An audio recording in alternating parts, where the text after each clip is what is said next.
Ebyandiyingidde bye bikola ki bye bikomawo. N'olwekyo tusooka ne tubagamba nti muyige mukozese ebintu bya Sawo Uganda. Ogenda okuwa omuntu obujulizi nti bikola tebikola nga kituufu ebintu ebyo obikozesezzaako nga ggwe nga gw'otandise nabyo. Banyabo ne bassebo ebintu bino tubikola oba tubijja mu kye tuyita obutonde, emiti, emmere n'ebiringa ebyo bye tukolamu eddagala lyaffe. Ate nga Sawo Uganda mujjukire nti tukubiriza nnyo okubeera nga we are conserving the environment.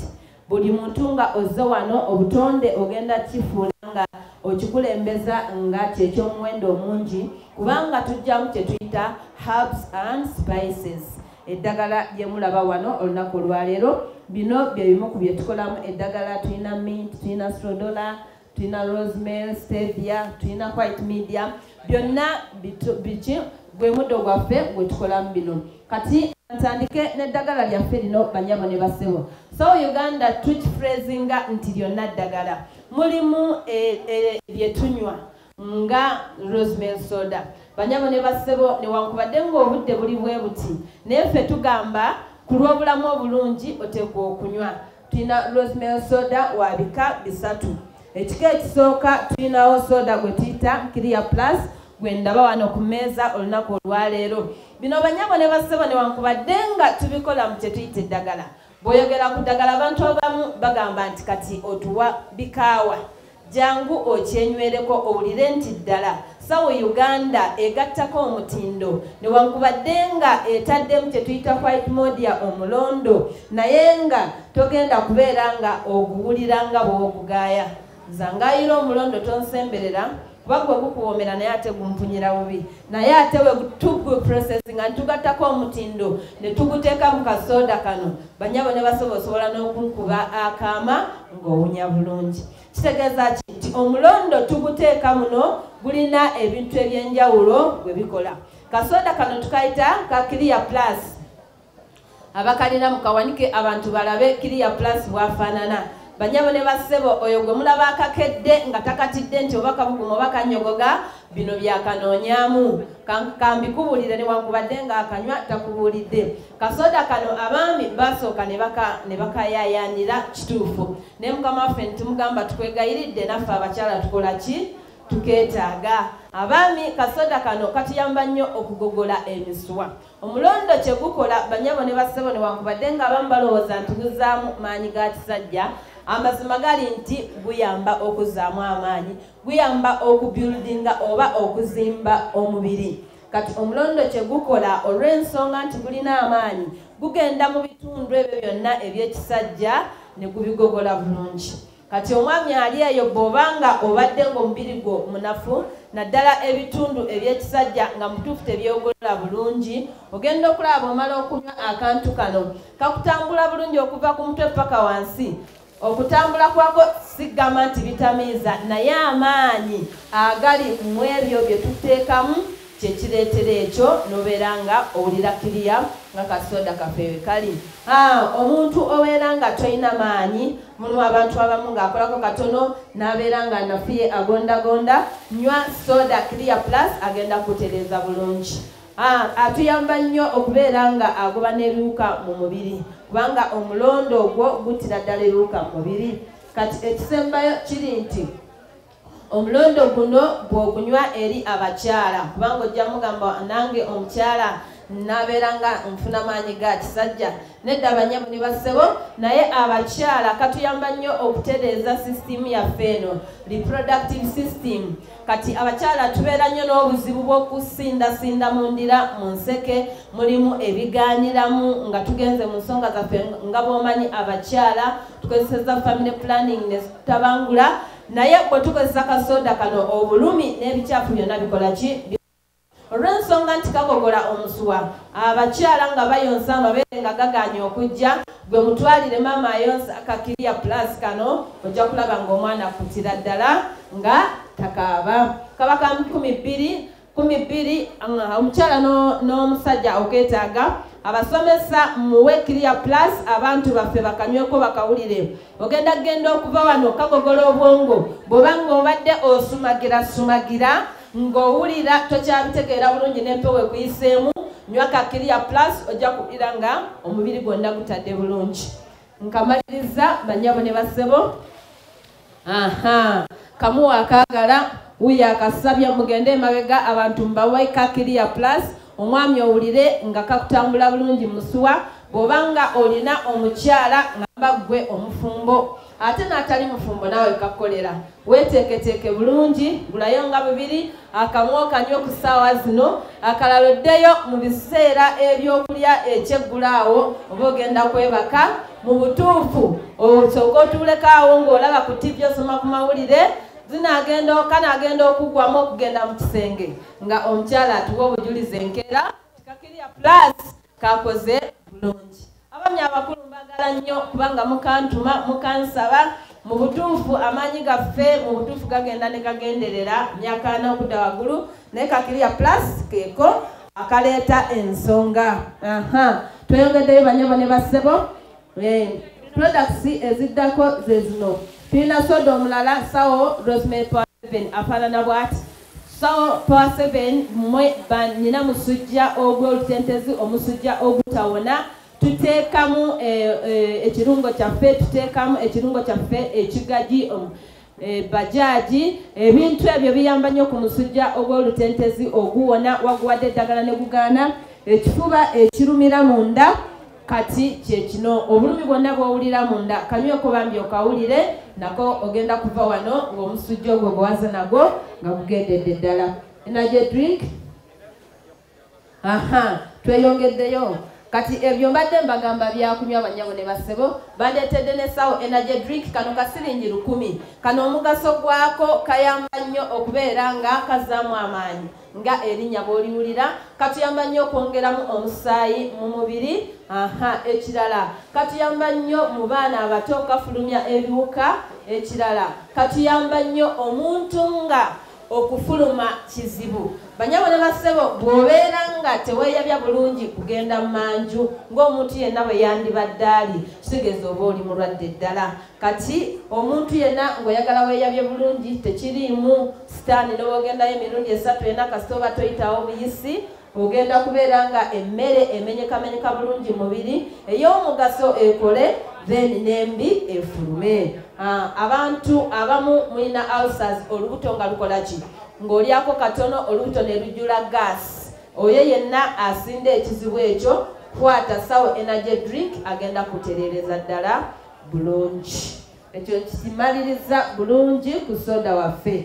Kati tuzzeeko products zaffe zino gino emikebe gyonna gy'olaba wano gijjanjaba bantu era nga mmwe bwe muzze olwaleero waleseyo taata waleseyo maama waleseyo jjajja ng'ali eyo walese asinda naye okusinda okwo kwe yasinze kanjogere ku ddagala lino owulire kye likola.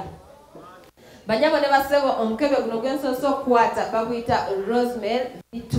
Rosemary V2 afaanana bw'ati. Rosemary V2 kiki kyatuyamba? Eno ye product number 1 mu sawo Uganda etuyamba okukilinzinga oba okufulumya ebikyafu n'obutwa mu mubiri. Banyabo ne basebo ebintu ebisinga obungi ebitulwaza si birala wabula bye tulya emika gye tuyitamu byonna ebiyingira mu mibiri gyaffe. Kati omubiri kasita kubanga gufumbekeddemu kye tuyita obukyafu kibuviirako nnyo mubiri obuteeyagala ne gulwala. Obukyafu oba ebitwa mu mubiri biva ku bintu eby'enjawulo. Olumu biva ku mmere gye tulya. Banyabo ne basebo emmere gye tulya ebiseera ebisinga eyita mu byuma nebeera crushed tuliyisaamu ebinyeebwa tuyisaamu obuwunga n'emmere endala nga bw'oba ogimanyi naye ebyuma ebyo bimala olumu ne bigwako enjola kasita bigenda mu mmere gye tulya gwe nange ne tugirya ogenda okulaba ng'olwadde olumu ne weebuuza kansa wamugjawa nga tomanyi naye nga omuntu eyakola ebintu ebyo oba gye bifulumira nga bwe buzibu. So product yaffe eno etuyamba okugyamu obutwa. Banyabo ne basebo tulina senses 2 mu mubiri gyaffe egituyamba okusengejja obutwa n'obukyafu mu mubiri. kati product eno gye tuyita V2 egendera ddala mu organize ebbiri. Organi esooka kyekibumba, organi ey'okubiri z'ensigo. Kati eddagala lyaffe lino ligenda nelikisengejja obukyafu n'obutwa mu kibumba n'ensigo. Era ng'oli wano ng'obadde okaaba nti bakugamba nti ekibumba kiriko obuzibu, ensigo zirimu obuzibu, jangu etwalire product eno oyambe ekibumba n'ensigo ebikutawanya omubiri gwe gubeere nga gweyagala bulungi. Tulina abantu abamu nga tumira nnyo eddagala. Sijja kugamba nti va ku ddagala ly'omira, naye buli lw'omira nnyo eddagala oli mulwadde wa kansa, oli mulwadde wa sukaali, pressure, ofuna side effects eziva mu ddagala. Kati kitegeeza ki? Mira eddagala naye nga bw'oyoza obutwa obuva mu ki? Obuva mu ddagala eryo. Tukitegedde? Yes, ye product eno. Takoma ku ekyo nno banyabo ne bassebo. Etuyamba nnyo kubanga ekola nga immune booster. Immune booster kitegeeza ki? Nti okuyamba omubiri gwe okubeera nga gulina amaanyi okulwanyisa buli ndwadde ekoze eki? Ebekulumbye. Tulina abantu nga mulwala nnyo. Tulina abantu nga temuva wansi. Kasenyiga kakwatako katono enkya tokola. Omulala kamukutte naye ye n'akola. Kitegeeza nti amaanyi agakola ki? Agalwanyisa endwadde mu mubiri gwo matono. Kati okozesa product eno osobole okuba nga tolwala nga babadde bakuyita lwandwadde obeere nga olina erinnya eddungi. Eno ye Rosemary V2. Ki ekirala Rosemary V2 kyakola? Rosemary V2 atuyamba okugoba obulumi obusukiridde mu mubiri, obulumi nga owulira nga mu mubiri gwo oli munafu, amagumba gakuluma, omugongo gukuluma, amagulu gakuluma, obwo bwonna obulumi bw'owulira nga mu butuufu ne woobugamba muno ne wakwatako tobuwulira, tukozesa Rosemary V2.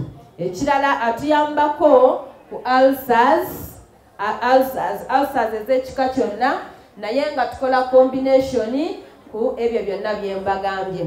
Musawo Uganda tetunda product emu, twagala oddeyo ng'owonedde ddala. Kati omulwadde wa ulcers tugattako kye tuyita rosemary honey. Rosemary honey gwe mubisi gwaffe gutuyamba, gubeera mu rosemary okukkakkanya ku mabwagali agatuula ku sebusa kye twandiise ulcers. Kati bw'obanga oyagala nga okulidde ku ulcers gattako ne ka honey kakuyambe okuziba ebbwaliri erituula ku ki? Erituula ku sebusa ne lujjawo obwo bwe tuyita obwoya. Olute ne lwongera okuluma oba ulcers ne zongera okutabukira ne zikusesemya n'otuuka okuba nga oboola emmere, n'otuuka okuba nga ogenda emmanju ofuna obuzibu. Ulcers buli omu zimuluma bubwe. Lyeddagala lye lino lye mbagambye banyabo ne basebo. Ekisembayo ku ddagala lino tuligattako nga bwe mbagambye nti tukola dosage, ne tugattako emikebe emirala ne lituyamba okubalansinga pressure ne sukaali. Banyabo ne basebo, pressure ne sukaali z'endwadde ate ebiseera ebisinga ziringa nnongo. Bw'ofuna pressure ebiseera ebisinga oba oyolekedde n'akatyaba kakaki kasukaali. Kati Rosemary V2 bwe tumugattako kuno lituyamba okubalansinga pressure ne sukaali. Tujja komawo tusome omuntu afuna atya pressure, omuntu afuna atya sukaali.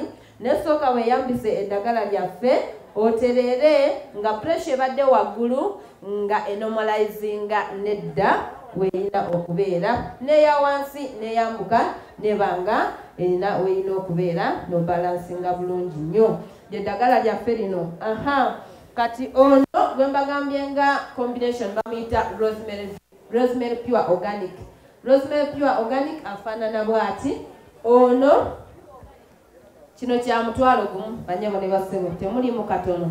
Ono Rosemary Pure Organic wa mutwalo gumu, naye ate alimu n'ow'Enkumi-5. Kati gobobanga sente toziweza bulungi, mugambe musomesa we yabadde asomesa ak'ettaano k'oba okola ki? K'oba ompa. Pure Organic Rosemary ye Rosemary waffe oli nga mugenda okumulaba bwe mumuleeta mu bisawo byammwe ne tumukrashinga ne tumugattako omutindo ne tumufuula kino kye mulaba. Banyabo ne basebo, ono Pure Organic atuyamba nnyo mejale kye tuyita brain oba obwongo. Obwongo bwe buba bwalwadde muganda wange wenna omubiri gwonna obeera mulwadde kubanga obeera tofunctioninga bulungi. endwadde y'obwongo abantu abasinga babuuza kati obwongo obulwala butya. Endwadde y'obwongo esinga obukulu kwe kwerabiralabira. Banyabo ne basoboka okwerabiralabira mu butuufu otandika okuba nga ozontoka, omuntu otandika okuba nga owunga, byonna bibeera tuyita obwongo. Obwongo bulina ekizibu nti omwana omuto naye alwala endwadde y'obwongo. Banyabo ne basebo abaana baffe abasoma ne babeera nga basemba mu bibiina si busiru, naye obwongo bambi aba yalemereddwa okujjukira ebyo, okubikomyawo, okubanga awa ansi entuufu. Kati gwe kyolina okukola oba kyokola abazadde abasinga, omwana wasemba ng'omulyogo omutegekera emigga emingi n'olowooza nti tekigenda mmugunjula. Okuba omwana nga asembye tekigenda mmugunjula, naye mutwalire pure organic rosemary. Omwana afuka ku buliri, lwaki omukuba? Mujjanjabe bambi obwongo buba tebukola bulungi. Agenda okulowooza nti afuse bweru ngawo wenyini wakoze atya? Yes, n'abakulu bafuka tebaliyo. Kitegeeza obwongo buno bwe buliko ekizibu. Kati maama bw'obanga taata yagira, tofaayo gwe mutwalire ku ddagala lino, weeyambeyambe ng'omukazi owone ekizibu ekyo.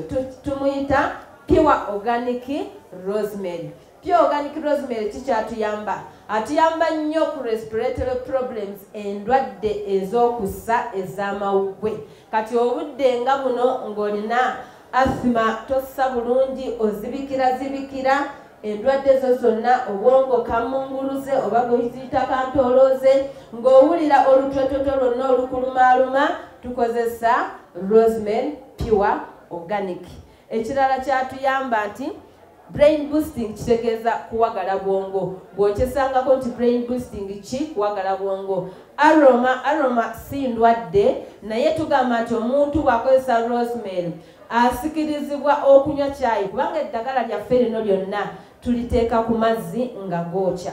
Banyabo ne basebo bw'obanga gwe tonywa byokya, kale liteeke mu nva, ng'enva ezo nga za mazzizi, naye nga zookya. Naye bw'obanga ogenda ditwala oliteeke ku mazzi amabisi, banyabo ne basebo togenda kufunamu nga bwe mbandikoze eki, nga bwe mbandikugambye. Ne buba buugi teekako rosemary pure organic, agenda bulungi. Ekirala lituyamba nnyo, waliwo ekintu kye bayita stress relief.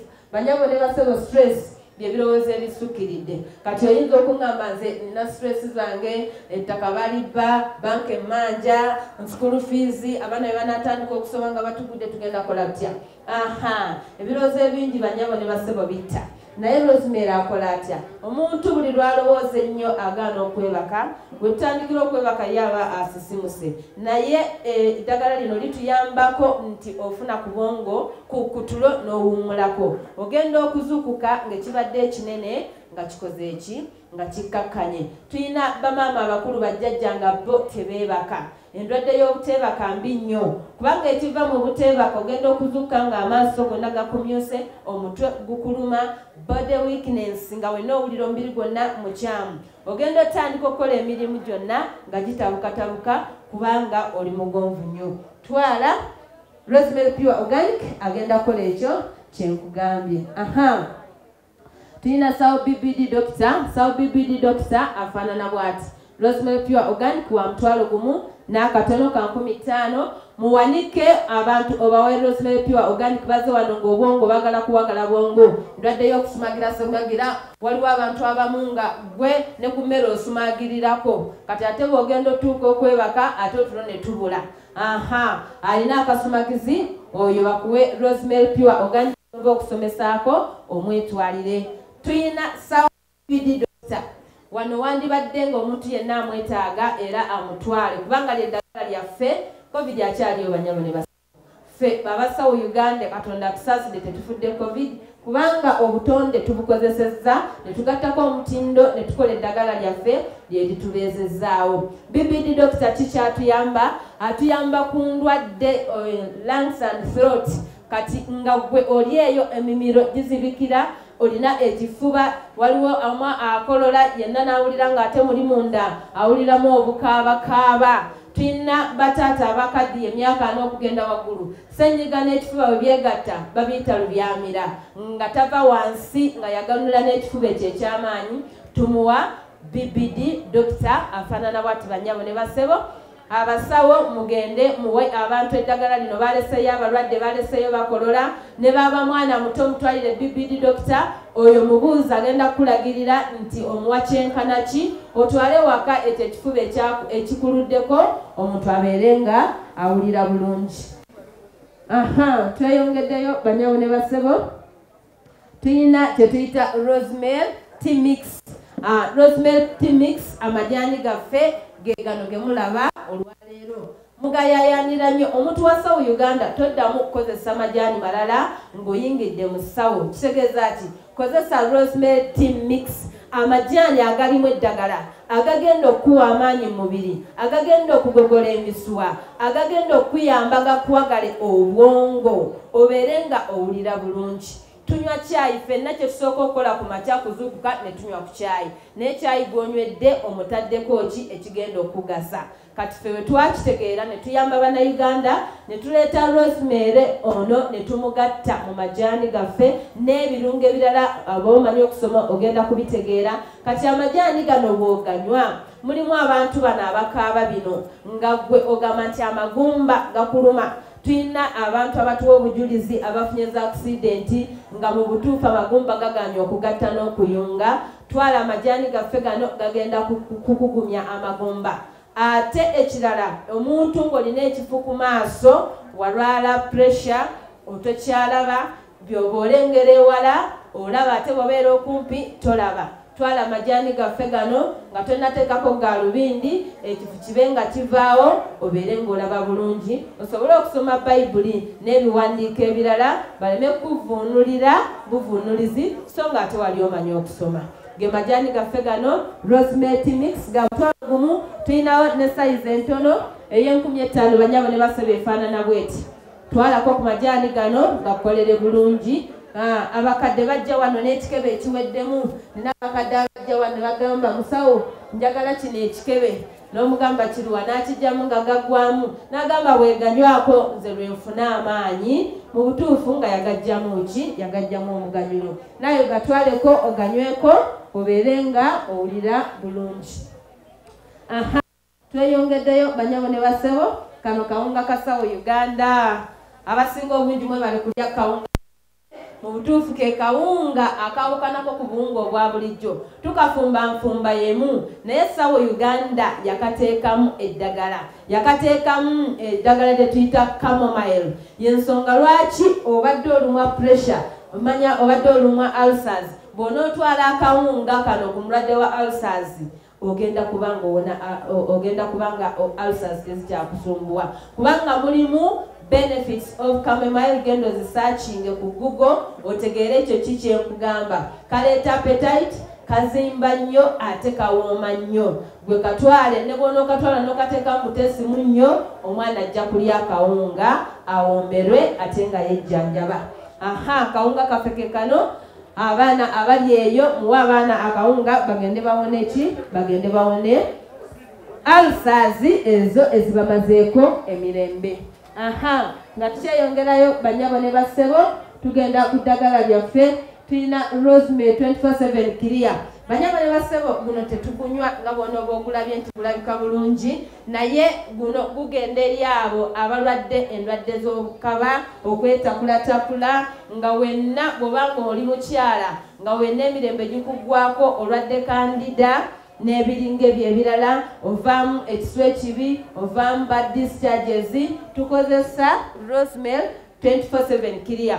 Afaanana bwati banyabo endagiriro olw'obudde buuza omwana omuwala oyo agenda okukikuwa atukusomese bulungi ng'ogenda okukyeyoteza ng'omukyala n'omwami ogyetaaga kubanga naawe kandida takusosola naawe olina omubiri era olina omusaayi bw'oba omukyala ng'amulina naawe omwami toweewalawala okola otya naawe oba omulina kati gutwale ogukozese endwadde z'okusiiyibwasiiyibwa abasajja waliwo obusajja bubeera nga naawe endwadde z'ekikaba zikuluma ne gujjako kye tuyita inches ne weetakula mutuufu naawe emirembe ne gikuggwako twala eddagala lino lya mutwalo gumu oyinza n'okulikozesaako ebbanga ettono nolaba ng'okoze ekyo owonyezebwa bulungi abaana baffe abasoma ku ssomero bajja ne bakomayo waka naye nga balina infections ezo zonna infections tuzijjanjabisa UTIs tuzijjanjabisa ne 24/7 kiriya kati guno gukola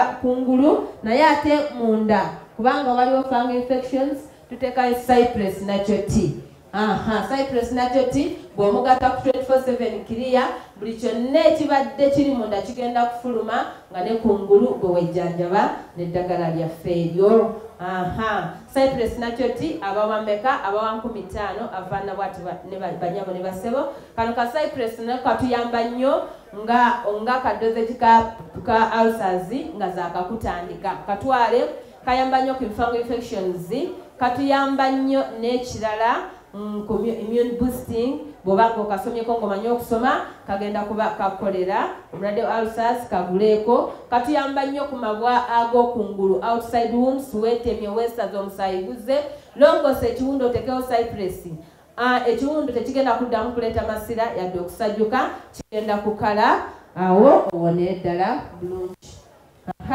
nga tweyongeddeyo tulina eddagala lyaffe lino ery'emirundi ebiri banyama ne basebo ffenna tuli wano twetaaga okubeera abalamu twetaaga okuba n'amaanyi twetaaga okuzaala ate twetaaga okubeera n'essanyu ly'amaka si weewaawo kubanga ndaba ffenna tuli bakulu tulina product eno eyitibwa Rosemary Clear Plus gwe yanywedde ku kasoda kali kabaddemu mu liquid form kati ono ye powder form owa Clear Plus ono atuyamba ku baami kitegeeza kinti omukyala bw'oba oguguze oli wa ddembe naye oba naawe ogenze kutereeza maka ng'oguwadde omwami si bwe kiri kitegeeza abaami bw'omwagalira ddala omuwa buli kimu kyabulamu buli kirungo n'okimuteekamu ng'omuwadde eddagala services ne zibeera nnungi naawe n'otambula ng'amaka go geeyagaza Rosemary Clear Plus kikyakola banyabo ne basebo mumpulirize bulungi Rosemary Clear Plus tumuwa abasajja naddala abasajja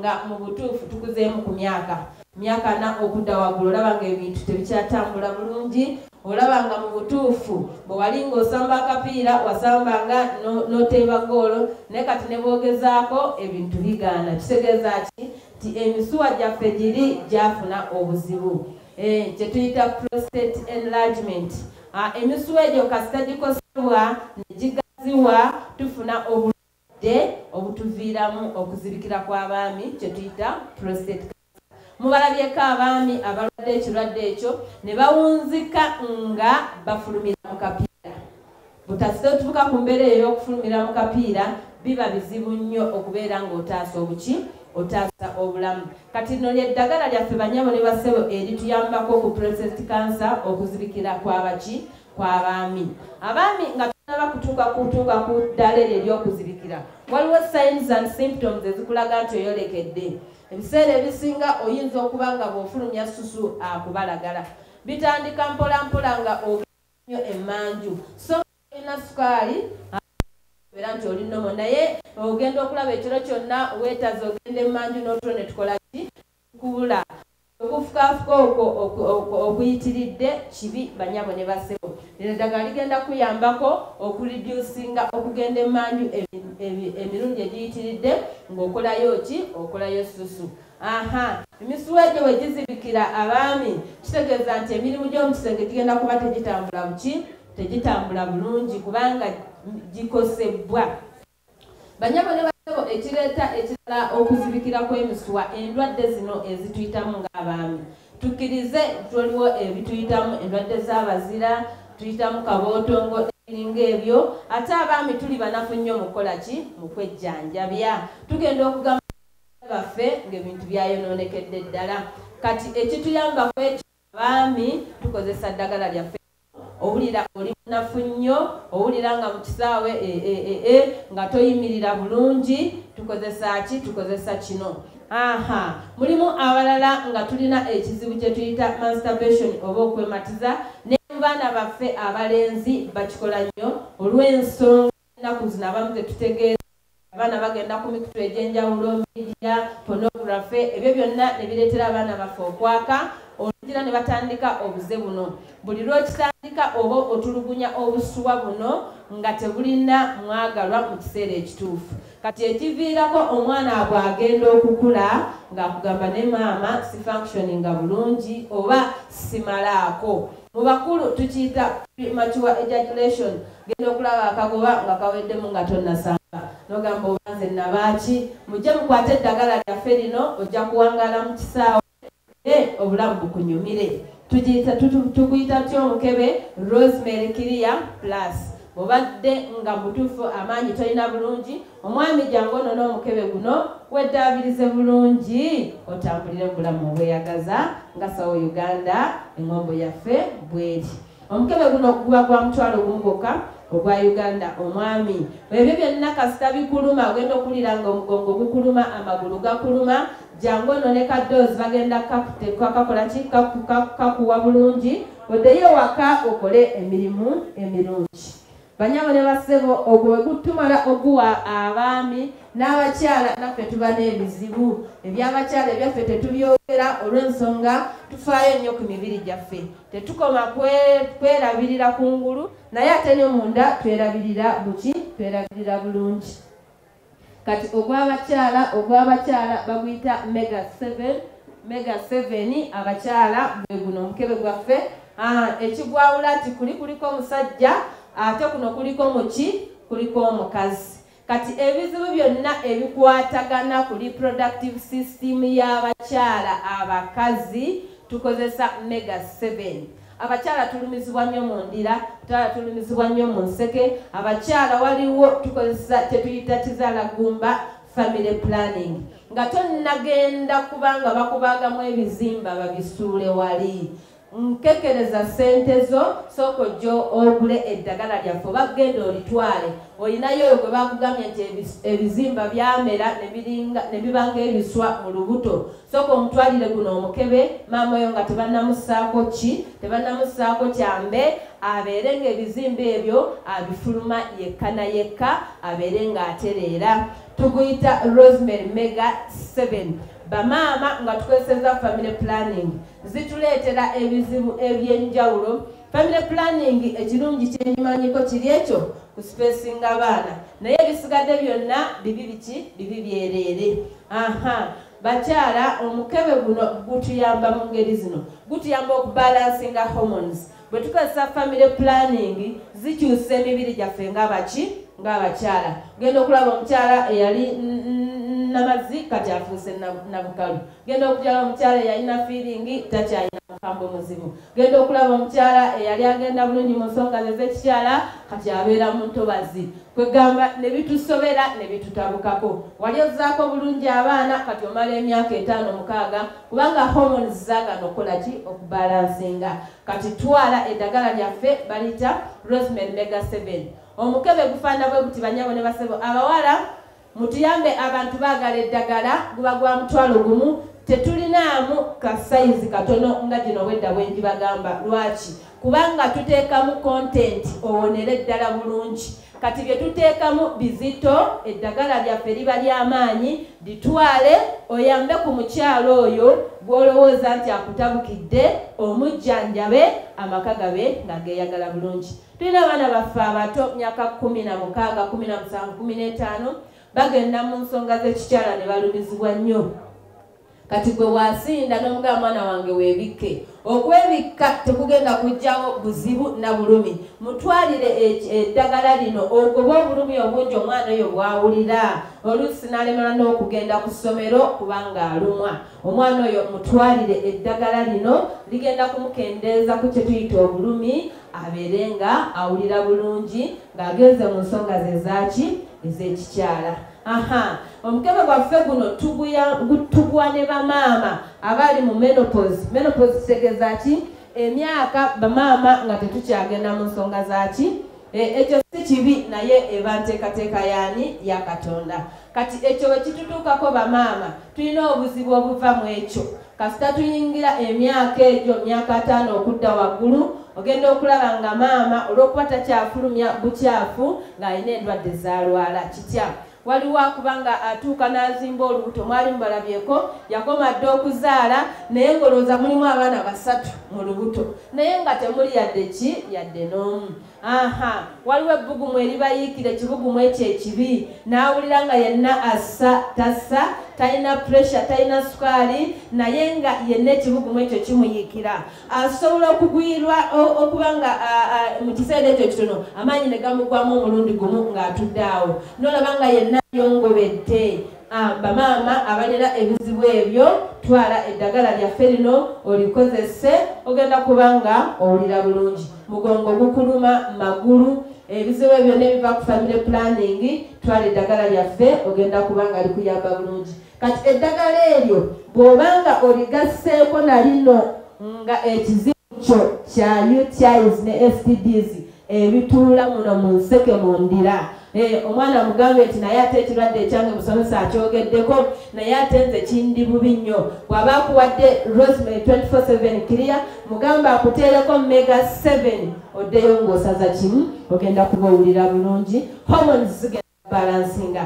Banyama ne basebo ne bw'onoogenda mu kizungu ng'okozeseza family planning ng'onoonya okuzzaako omwana nga tomulaba tebalina kye bagenda kuwa wabula kye bagenda okuwa lyeddagala erikuyamba okubalansinga hormones. Hormones okubalansingibwa ebiseera ebisinga ekisinga okukola ziba herbs zino zemuleka wano naye gwe nga wewegase ku Sawo Uganda okitegedde olwaleero twala eddagala lyaffe obulamu bubeere nga butambula bulungi.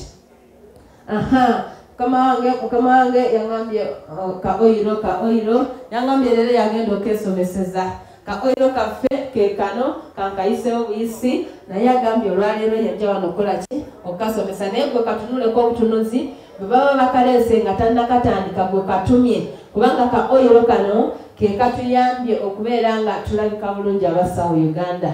Kakolanga at aging kasala emyaka kati oli wakutunulira gambo bona ayingidde asatu mu baana ngaba takutegeera buki takutegeera bulungi ogenda okujjako mu masiki nga feesi yonna ekola etya nga feesi yonna enyirira kitegeeza ki nti ka oiro kaffe kano tugattamu Rosemary ne katuyamba okugoba inching ne katuyamba tutumira mbalabe abasawo Uganda ebyo twabigonjoola tuba tulabika bulungi olw'ensonga tubawo ebintu byetumaze okugezesa tukitegeera banyama ne basiru naye kati oba oyagala okutunula nga abamemba basawo Uganda kale nganze jangu kyenkozesa nkikuwa sigenda kukotogera tukozesa Rosemary oil katwale bamaama kagenda kukola bulungi osobola okukateeka mu nviiri batata abamera ebiwalaata musobola okukateekamu wenna n'owulira nga olabika bulungi nga mu butuufu akutunuulira alaba nga onyirira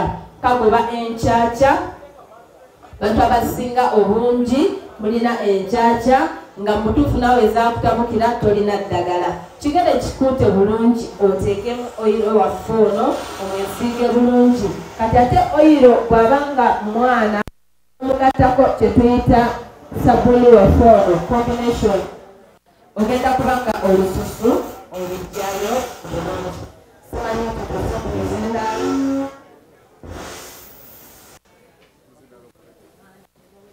kino nsooke nkiyiseewo waliwo abantu abajoyininga Sawo Uganda nawe ng'obitegedde oyagala okuva mu bwavu oyagala okufuna ku sente zino investor zagamba ezitaliimu magoba process eri nti first step registration second step ogula akatabo ka passbook akayina akampeeko kano ke kagenda okuwa sente banyabo ne basebo mubawonika ababulina tongamba nti bitandika bitya soko ofuna akatabo kano abantu abasinga bwe twasomesa luli bambi mwabukinga passbooks madamu Mase yalina olukalala lw'abantu ababukinga obutabo buno bw'obanga omanyi wabukinga obutabo buno babuleese bwazze kati ayagala sente ezo ezitalimu magoba ng'otusuubiza nti ogenda kukola naffe ke katabo kano ka 15 bagenda kubanga bakusomesa akatabo kano engeri gy'okakozesaamu era kagenda kutuusa kutya ku ssente ezo z'oyagala ezitaliimu magoba. Kakati abagambye mugende wali munda musumba waliwo omusumba omulala abulina mugende wali munda bambi musumba Hamani obutavu bwabuwanise obwaba savings bamwetaaga banyabo ne basebo akusavinga si kwa sente nyingi tandika ne 2,3 ogenda kubeera ng'okola otya nga ofuna sente za South Uganda amazima gali nti sente zazze ekyo kikubireko engalo ez'amaanyi naye ogenda kuzifuna otya ng'osavinze ne South Uganda tugenda kwongera tubasomesa omu savings paka lwotuuka ku sente zaffe zino abatandikirawo kirungi nnyo kubanga mwe mu system mugenda kuba nga mufuna ku sente ezo awo enkomye banyabo ne basebo ku lutalo lwaffe ka 15 bwewaayo omutwalo banje 5 bazikuddize mangu ka oyiro kaffe mbadde nkyakaliko nti kakolanga after shave banyabo ne basebo bwe tumala okubeera nga tweyonja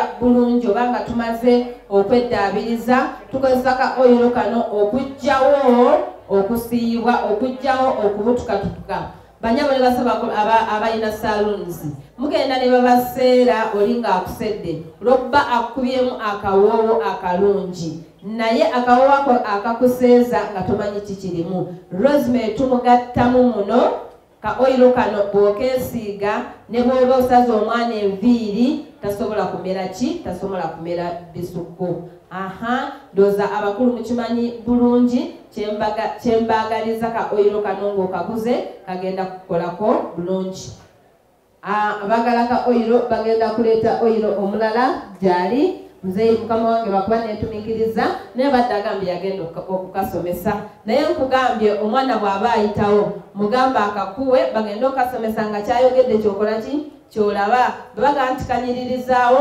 ng'okeesiga naawe n'okola ki bebagamba nti kagoba ensiri ddayo naabe okeesige oyingire neeti yangambye okulumako yeefa keka oyiro kaffe akaki akasawo Uganda ka 15 zokka eza Uganda mulowooza n'eddagala teriweddeewo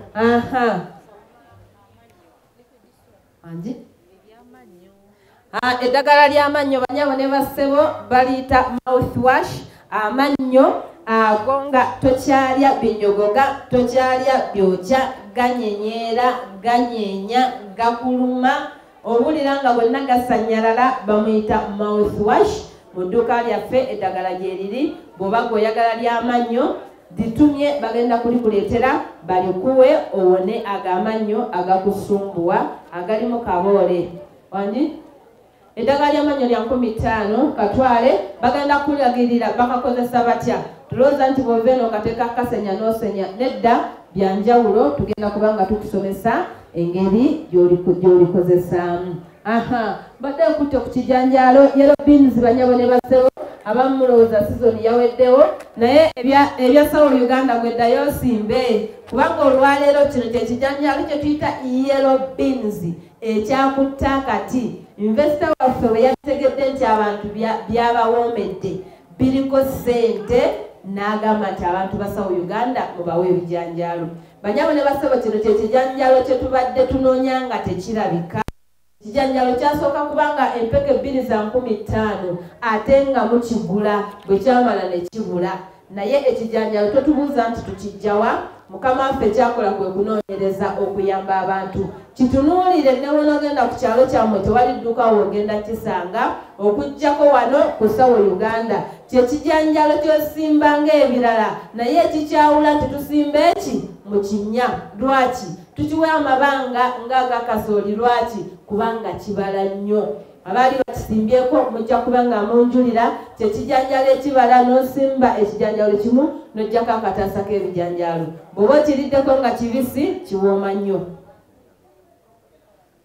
kijanjaalo kyezzeeyo bannange promotion mu nsonyi bwe mbadde sinabitegeera nze yabadde yabisaze nga bya 5 kati byazzeeyo ku mutwalo bwe biri banyabo ne basebo ye bwagamba nti agabye naye kati bikoze eki ebijanjaalo byaweddewo na bino wenjogerera bw'oba okireseewo ate osobola okuba nga kya ogenda okukomawo nga kizzeeyo kwemeka n'olwekyo kitwale oyaze ensigo kubanga okikomyawo ne tukigula ffe abasawo Uganda byebino ebijanjaalo banyabo ne basebo bitwaleko bwagenda okusimba yiika tugenda kubeera nga tukikubaliza yiika bw'okisimba kiro ng'emu ofuna kyenkanaki naye gwe teebereza nkugambye bwagenda okusimba ekijanjalo kimu mu kinnya kimu kataasa kati yiiko ogenda kufuna otya tofaayo ate tumala ne tubisuula wano ku Sawo Uganda ku ssente ezisinga ebijanjalo bya bulijjo abasuubuzi babibagulako simanya 2,000 1,500 ekya Sawo Uganda kasita okituusa wano ekitono nnyo 5 naye recommended price kasanvu mutwalo kireegi kati kitwale okitukomezeewo ate naawe kiryeko otegeere nti byenjogera bituufu oba nedda biwooma oba tebiwooma twongera ne tubigattamu omutindo ekijanjalo ne tukikulashinga olw'okuba kiyamba okuzimba omubiri ne tumala tukiteekako ne mu porridge kati eno porridge gwe mutenda obuwoomi Sawo Uganda bwe buno obungi bwefulumya bannyabo ne basebo obutuyamba okuzimba omubiri omuntu nga toyagala kulya nga tolina appetite nga tolina maanyi bannyabo ne basebo buno obungi bukola kyoyagala ekisooka obukulu nti ebirungo bye bateeka mu buugi buno birungo by'amaanyi bw'oba ng'otunuulidde omukebe gwaffe tuteekamu rosemary number 1 tuteekamu kye tuyita omuceere tuteekamu kye tuyita ka pop kasooli tuteekamu oats tuteekamu ebyo by'ensujju ebituyamba mu zinc kati omuntu yenna nga olina omuntu nga tayagala kulya amaanyi matono abaana batakula bulungi mbu ogenze mu ddwaliro ne bakugamba nti ndyambi kozesa porridge waffe ono omwami ogwetaaga kubanga waliwo abamu nga muli banafu mu kisenge wetaaga okulya ebyo by'ensujju byotalina byogi gy'ogenda kubijja kati ebyo amaanyi ago ogenda kugafuna mu porridge waffe tulina abantu abasinga nga mubeera eddagala ebiseera byonna bw'oba ogenda okumira eddagala batugamba sooka otekeyo ekyokulya naye oluusi nga n'ekyokulya mu kiseera ekyo tekikola ki tekiriiwo kitegeeza nti tabula porridge waffe ye porridge akwate ennyo weegerera obuka bw'oyagala oba obukwafu bw'obugi bw'okola ki bw'oyagala oyinza oteekamu amata n'obutateekamu oteekamu sukaali n'obutateekamu akawoowo bannyabo ne basebo tubeegayiridde abasinga mubadde mubugula tugenda okubalaba nga mufuluma mu bunuuna tubeegayiridde newankubadde nga buwooma nnyo n'okubunuuna kisoboka naye tukugamba tulina okubuteekako ku muliro olw'ensonga nti mulimu akalungo k'akasooli kati bufumbe tobulwisa nnyo ku kyoto onywe bw'oba ogenda okumira eddagala osooka oteekeyo ekikebe kya porridge buwangaala mu lubuto y'ensonga lwaki abunywedde aba ayina amaanyi ate n'abeera nga talumizibwa njala bwe bugi bwaffe buno oba olina abaana abato abatagala kulya butwale obukozeseeko okomewo wano otuwe obujulizi nga kyekyo ate ebiseera ebisinga butera nnyo okugwawo kubanga bufulumira nnyo ku oda naye ndabye mpulidde essanyu nga ngulabyeko wano kati gutwaleko kyenjogera naawe okiwulire nti kyekyo ddala tulina eddagala erisembyeyo tulina rosemary plant grow bannyabo ne basebo buno omukebe ng'ogenda okulima rosemary abalimi ba rosemary nga mugenda okutuleetera rosemary anyirira bw'ati ekigenda omugattako okubeera nga omuleeta nga wakiragala bulungi nga alabika bw'ati n'akawo nga kakyalimu tuteekako rosemary plant grow jjukira rosemary waffe tetumufuuyira olw'ensonga nti ddagala tetugattako kigimusa oba ekirimu chemicals kikye tukola tugattako rosemary plant grow ekigimusa kyaffe ekirungi ekitaliimu chemicals tubitegedde bannyabo ne basebo ddagala tunalikozesa banange nywa oba lya eddagala mu biseera ebituufu oleme okutuuka okulya eddagala ng'emmere kuba ekiseera kituuka ng'oli mulwadde ne bakuleetera tray y'eddagala nga tekuliiko gi naye nga byonna ddagala nga bakugamba mu ssaawa 2 miramiro ate oba tonnamaliriza mu dakiika 3 zaako kino ate oba tonnamaliriza ekitegedde nga yemmere ekiseera ekyo kyolina okukola ki kubanga walemererwa okukozesa eddagala likubeere nga likukolera okuwonya ki endwadde